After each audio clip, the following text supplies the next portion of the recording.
Welcome to the Membership Guys podcast. Kick-ass advice and tips for membership site owners.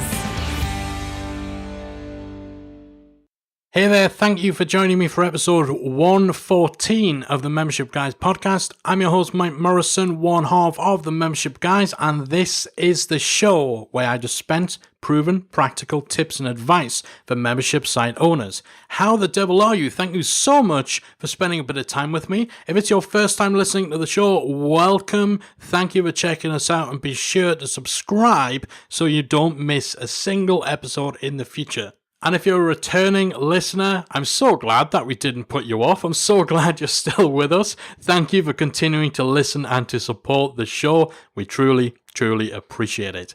In today's episode, we're talking all about testing and validating your membership idea. And if you've been around for a while, you know that this is a particular drum that I love to beat. More often than not, when talking to people who are trying to deal with the fact that their membership never quite got off the ground, their launch failed, and they're trying to piece it together and figure out what went wrong, one of the biggest reasons behind it is that their initial idea for their membership product simply wasn't right.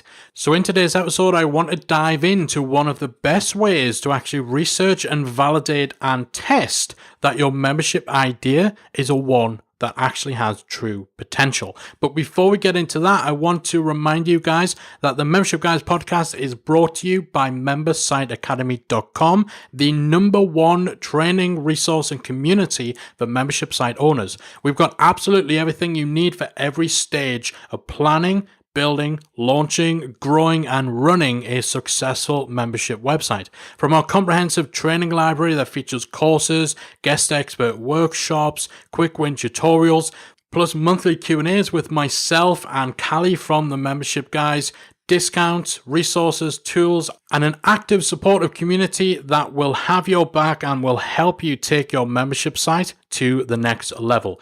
If you're serious about running and growing a successful membership, membersiteacademy.com is the place to be. Head on over to membersiteacademy.com, check it out, and join us today. All right, so let's get back to talking about testing and validating your membership idea. Now, when it comes to that initial planning stage, you can research your market and you can survey your audience until the cows come home. It's still extremely easy to allow your bias towards what you think is a winning concept to sway your analysis of any research that you do, or even worse, and we see this more often than we like, to completely ignore warning signs that you're heading down the wrong path. Sometimes people simply fall in love too deeply with their own idea, that even when they've got all of the people in their audience saying, you know, this kind of sucks, they still charge on regardless. So how do you figure this out? Well, one of the best ways you can test whether your idea is worth pursuing or not is with an MVP. So for those of you who don't know what that is, an MVP is a minimum viable product. Something that you offer to your market that is a relative representation of your membership with just enough features, the bare minimum that you need to be able to put it out there and try and get people to buy or register interest. It's essentially just like sending a canary down a mine. It's a toe in the water. It's a product that you put out there purely to prove that people will buy something that you want to actually sell to them. So the purpose of your MVP is firstly to validate interest in what it is you actually want to offer and what you plan to cover within your membership. It's to validate your market to solution alignment to make sure that what you're offering is actually what your audience want. It's also to validate your ability to compel people to action. You could have the best product in the world that your audience would go nuts for, but if you're not capable of actually reaching your audience and selling them and describing your product effectively enough to actually get them to want to buy, then it's all for nothing. So an MVP proves and validates that you can actually reach your market and sell something to them. It's also proof that there's a buying market at all. You know, sometimes people can have huge audiences, but those audiences will be comprised of people who will never put their hand in their pocket and pay for a service or product. And an MVP will also provide you with feedback and with insights from paying customers that will ultimately help you to refine your final membership product. So by creating an MVP product, you're able to send that canary down the mine. You're able to dip that toe in the water without having to go through all of the work and create all the content and build a membership site and so on. Now, all of that is stuff that you want to find out before you invest loads of time and loads of money into building a membership and creating content and so on. You don't want to launch your membership and then find out that your audience is comprised out of non-buyers. You don't want to launch a membership and then find out that no one in your audience ever had any interest in the topic or the particular solution that you want to provide. So creating a slimmed down MVP, a minimum viable product to test these things first, could save you a lot of headaches or could just nudge you from the wrong direction towards the right one. So let's talk about the characteristics, what makes a good MVP. First and foremost, a good MVP should solve a problem or deliver an outcome that's either the same or similar to that of your membership. It should be addressing the same kind of pain point. It needs to be in the same ballpark, otherwise it's not a good enough indicator in the interest for what your membership ultimately will be. A good MVP also needs to secure commitment from the customer. Again, we need to validate that interest and validate the fact that people will pay for what you're offering. A good MVP should also involve minimal upfront work. Ideally, if you're selling a service or you're selling a product that does involve you to create something or to deliver something, it should be the type of product or structured in such a way that that work isn't done until after somebody has bought. Again, you don't want to spend a week or so building a product or building a lightweight version of a membership or a course or anything like that, and then nobody buy it. So ideally, the work involved in delivering the MVP should come after you've got that commitment, after you've got that payment from your member.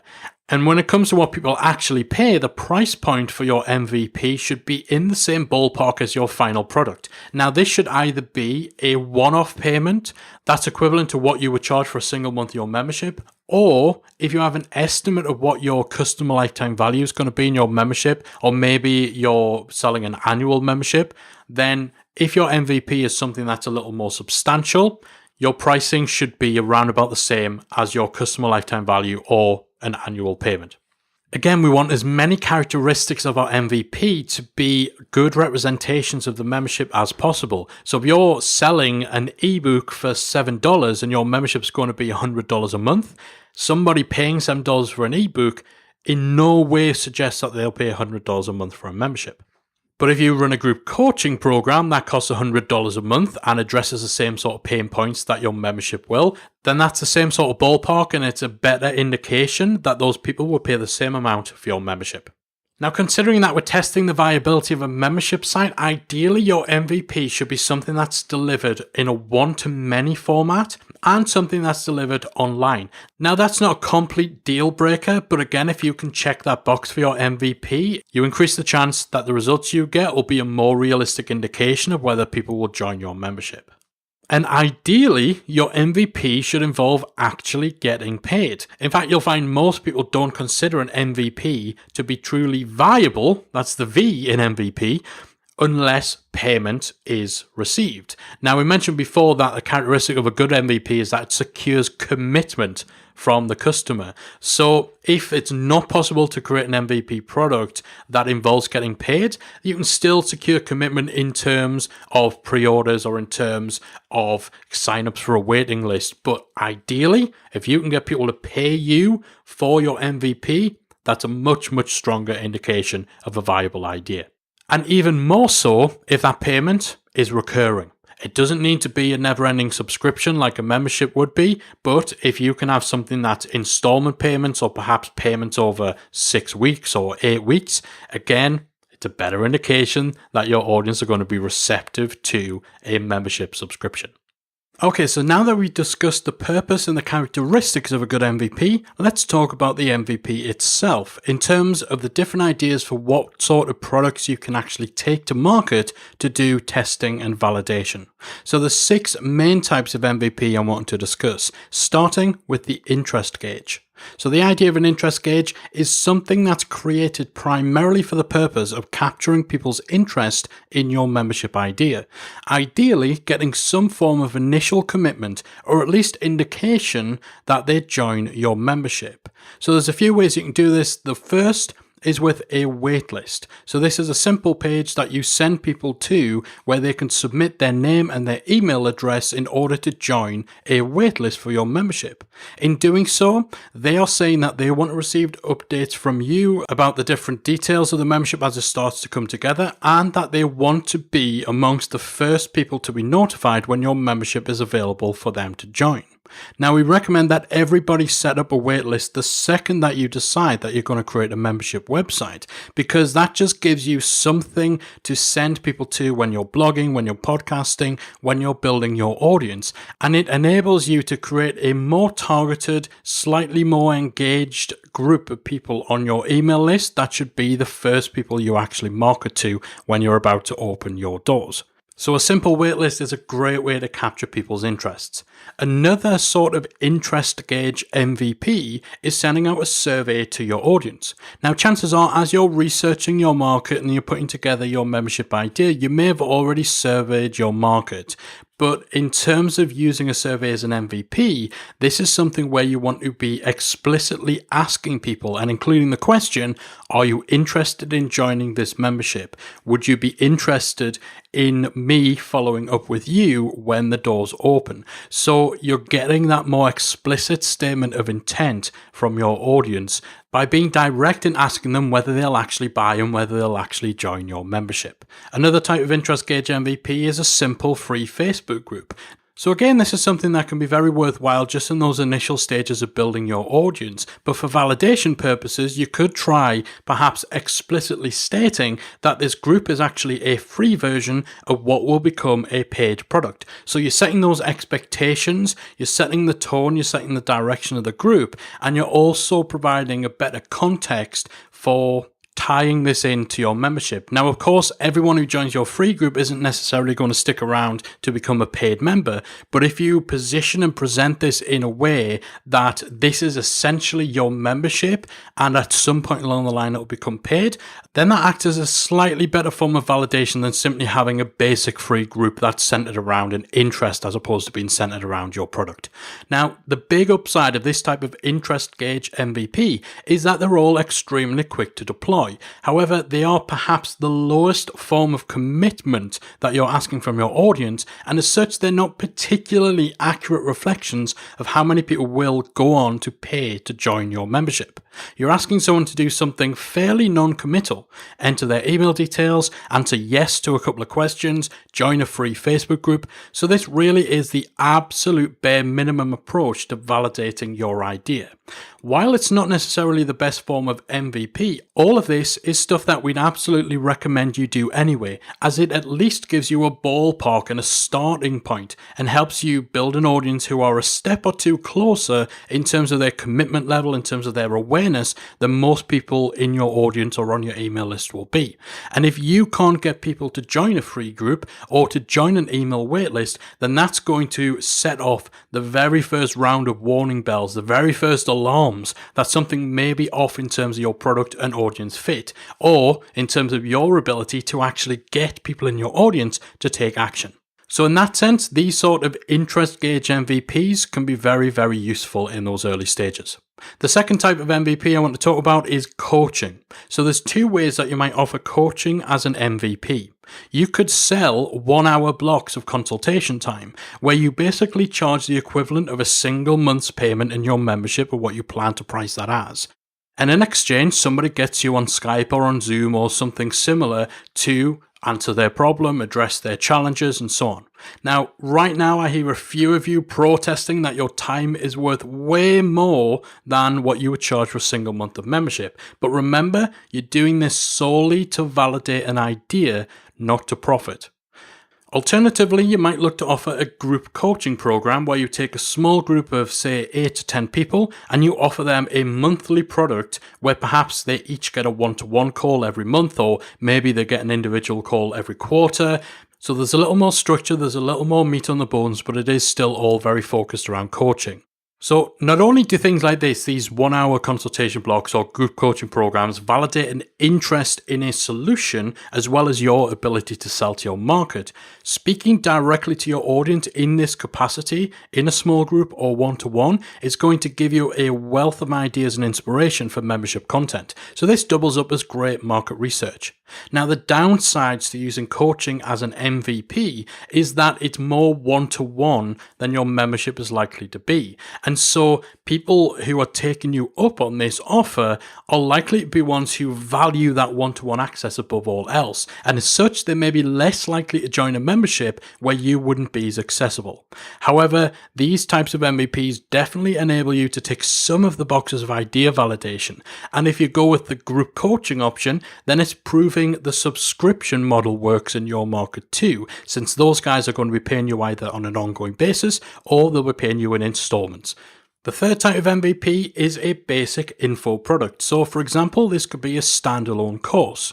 If you have existing courses that you previously created and you plan on putting those into your membership, then you could try selling just one of those on its own. Again, either for the same amount as a single month's membership, or if it's a particularly in-depth course with lots of bells and whistles, then you might sell that for a price point that's equivalent to your estimated customer lifetime value.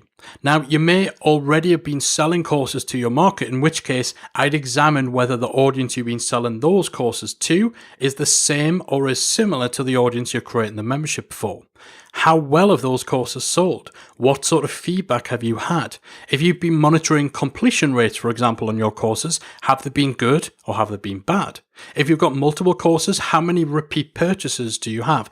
All of this information is gold dust for validating and refining your membership idea. Now, what I would say is that in terms of using an info product as an MVP, I'd avoid just selling things like ebooks and the like, because these are probably way too far away from your final membership offering to give you any good information if you're selling these as an MVP. So we've had the interest gauge, we've had coaching, we've had info products. The fourth type of MVP I wanted to talk about is training. So this could be an in-person workshop, an actual physical workshop where you get people together in a room and you teach a specific topic. It could be a paid webinar where you're basically doing the same thing, you're just doing it online. Or something a little more extensive like an 8-week course or program where you're actually delivering the material live through a series of webinars and online training. Now, this sort of thing is getting a little bit closer to being a product that's in the same ballpark as your membership. In fact, if you plan on offering member webinars or live training in your membership product, then selling paid webinars as an MVP could actually be one of the best indicators of interest that you could put into play. In terms of pricing, you'd likely charge the equivalent of 1 month's payment for the in-person workshop or for the paid webinar. But if you're going with the 8-week live course or the program, then your price point would be the equivalent of your estimated lifetime value. The great thing with this type of MVP is that you're actually creating content as you validate. So you're killing several birds with one stone, as you're not only generating income and validating your idea, you're creating content that you can then repurpose. You can repurpose the webinar, the workshop material, recordings of the live course. Take all that stuff and put that in your membership. If you're planning on creating courses and stuff for your membership anyway, at some point you are going to be sitting down at a camera recording stuff. So why not combine that with putting out an MVP product? Again, kills multiple birds with one stone and acts as a great way to validate your membership idea. The fifth type of MVP is the pre-sell. So the idea behind this is that you actually take orders and payment for your membership site before you actually create it. And you can do this in one of two ways. First is to take pre-orders, where you actually allow people to make a payment in advance that will count towards their membership when you open the doors. Now, this can be tricky to implement on a technical level, depending on your tech setup, and you have to consider the recurring element too, because while people might be okay with making a single one-off payment in advance, they're not going to want to sit there for months and months being charged a recurring fee while waiting for your site to open. So with a pre-order, you might consider maybe offering a lifetime option or even a 3-month or a 6-month pass, which then takes effect when the doors open. There's various ways you can implement that on a tech level. We're not going to dive into that in this episode, but it's certainly doable. The second pre-sell option is to use crowdfunding, so to pre-sell your membership on a platform like Kickstarter. With this, again, you'd need to think about what you're selling in terms of structuring things as a one-off initial payment. And typically with things like Kickstarter, you're going to need to offer bonuses and so on for different levels of commitment. Now, with this sort of pre-sale, the important thing is that you need to be 100% certain you're going to follow through. And that creates a little bit of a chicken and egg situation in terms of using this kind of pre-sale as an MVP.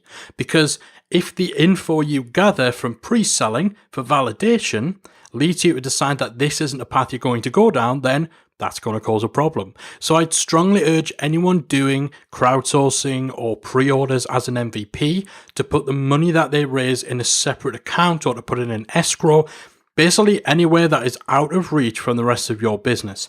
Don't spend a penny until the doors to your membership open, because if for some reason you need to change paths and you decide not to create the membership that you pre-sold, you're going to need to be able to return people's money. Now, this is definitely not an MVP option to choose lightly for that very reason. And I would say you should probably have done some other form of validation previously, such as selling one-off courses and so on. Okay, so the sixth and final type of MVP I want to talk about is selling a bare bones membership website. So essentially a lightweight version of your membership site. So in many ways, this is the very epitome of an MVP, a minimum viable product, as it's a version of your final product that is stripped down to the bare essentials, to as little as you can possibly have in place in order to justify taking it to market. Now, you could approach this in a few different ways. You could go for a lightweight version of your final membership site. So you might decide that, okay, long term, you want to have an on-site forum software for your community, but short term, we'll go with a Facebook group. Long term, you want to have courses, you want to have workshops and loads of awesome content, but short term, we'll go with just live member webinars. Long term, you might want to have discounts, perks, and custom tools that you build, but short term, we're just going to put in your existing opt-ins, put in any resources you already have. So it's a truly lightweight version of your membership site. Now, for this option, you would still need to actually build an initial website, so there's still some tech hurdles to overcome, although if you're keeping it lightweight, then you can choose very basic setups in terms of your theme, in terms of your plugins, and so on. But if you don't want to get into that, then you might go even more lo-fi by combining email with Slack or with a Facebook group. So you're delivering premium content, but you're doing it via email. You can send people attachments, you can send people articles you've written, videos, and so on. And you do it via email rather than a dedicated website. And then for the community, you could use Slack or you use a Facebook group. So this is all closer to the value proposition of your final membership. It's premium content and it's community without the headaches of setting it up. Another option for being able to offer this kind of bare bones membership is to use a platform called Patreon. Now, this is a relatively new platform, but it's a one that has gained a lot of popularity and a lot of momentum. And essentially, it's a platform that allows your audience to pay a nominal fee, a nominal payment, almost a donation on a subscription basis in support of the work that you're doing and the content you're producing. It's almost a hybrid between crowdfunding and memberships, as even though the idea is that people will pay to support stuff you're already doing, podcasting, videos you're already creating, blogging, this public content, typically, people who do support you, your subscribers, will get bonuses and they will get exclusive content in return. Now, this is a platform usually used by creatives and artists, essentially to give them a way of monetizing stuff they're already creating, but you can definitely put a little twist on it in order to create something which essentially acts as a bare-bone membership and provides you that MVP for validating your idea. Now, the amount involved in terms of what people actually pay to support you are usually small, but if executed well, this can definitely be a great indicator of how willing your audience are to join a fully fledged membership. It ticks off a lot of boxes. It's payment in exchange for premium content, it's subscription payment and all that sort of stuff. So this can definitely act as a very good MVP. So those are the 6 main types of MVPs. You have your interest gauge, something like a waitlist, a direct survey where you're asking people if they'll join a Facebook group, something that involves coaching. So that could be consultation time or an actual ongoing group coaching program, info products like standalone courses that you've already created, training, things like workshops, webinars, or an 8-week-long live course or program you deliver, pre-selling, like pre-orders or crowdfunding, and a bare-bones membership, so something that is a lightweight version of your membership site that enables you to create something that is very representative of what your final membership will be without all the headaches of actually setting it up. So it's really a case of finding the balance between getting something that's as closely aligned with your membership as possible and being able to pull the trigger and take your MVP to market quickly and with minimal upfront work. Now, finally, I just want to touch on something I'm sure a lot of you are asking. Perhaps you've already been selling services, coaching and products and so on to your audience, and you're wondering whether that's enough to validate your membership idea. What I would say on that is that just because you've been selling one type of service or product to your audience doesn't mean they'll automatically also buy into a membership. It's still important to do some in-depth validation. My advice would be to look at the services or products you've been selling and apply the criteria we talked about in this episode. What is the main problem you've been solving, and how closely aligned is that to the problems and solutions that your membership's going to address? Is your current audience the same one that you plan to serve with your membership? How far away is the price point of what you're currently selling to the price point your membership will have? And what is it that your current customers value the most? Is it the one-to-one element of what you're selling? Is it facilitation and the fact that you're doing something for them? That sort of stuff largely goes out of the window with most memberships. So ask yourself whether the customers you currently have, the people who are currently buying your products and services, would be satisfied with not having that kind of one-on-one access or that one-on-one facilitation. Now, this is all to say that even if you've been selling services and products to your audience for years, it's still worth putting an MVP out there, even if just to give that final stamp of approval to your membership idea. So to recap, we've talked about what an MVP is and the purpose that it serves in terms of researching and validating whether your membership idea is one that you should pursue. We've looked at the criteria that a good MVP should address, the boxes that need ticking, and how that applies to the membership model. And we've covered the 6 main types of MVPs you create, looking at a whole range of different ideas and different products that you could try to employ in order to do that validation. So now you should be fully equipped to create a great MVP of your own. If you're still in the planning phase of your membership, this will save you a lot of trouble and will help prevent potentially wasting time, allowing you to move forward in confidence. And perhaps your membership is already up and running, but hasn't quite gone how you'd hoped. You can still put an MVP out there to help you to fill in the blanks and figure out what's not quite lining up. Or maybe you're thinking of adding a new level to your membership or making some major changes. So many ways in which you can use MVPs in idea validation, and now, having listened to this episode, you know the best approach to use. If you want to dive deeper into the subject of validating and researching your membership idea, as well as all the other things you should focus on when it comes to planning your membership and giving it the best chance possible to be successful, then check out the show notes over at themembershipguys.com/114. That's themembershipguys.com/114, where we have links to related articles and resources, and you can also download this episode and the transcription to refer back to later. Or of course, if you're an Academy member, we dig deeper into idea validation and the whole membership planning process inside our training library too at membersiteacademy.com. Okay guys, hopefully you've enjoyed this episode. Hopefully you found it useful. I would love to hear any thoughts. Hit me on Twitter at membershipguys, or if you're in our free Facebook group at talkmemberships.com, let me know what you think. Let me know if you've got any follow-up questions, or if you've got your own thoughts and you've got experiences of what's worked and what hasn't worked in terms of MVPs for you in the past. That's it from me for this week. Thank you so much for hanging out with me. Hopefully it's been useful. I'll be back again next week with another installment of the Membership Guys podcast. If you've enjoyed today's episode of the Membership Guys podcast, we invite you to check out the membersiteacademy.com. The Membersite Academy is the essential resource for anyone at any stage of starting, growing, and running a membership website. So whether you're still figuring out what your idea is going to be, or whether your website is already up and running and you're just looking for ways to grow it and attract new members, then the Membersite Academy can help you to get to the next level. With our extensive course library, monthly training, exclusive member-only discounts, perks and tools, and a supportive, active community to help you along the way with feedback, encouragement and advice, the Membersite Academy is the perfect place to be for anyone looking to start, manage and grow a successful membership website. So check it out at membersiteacademy.com.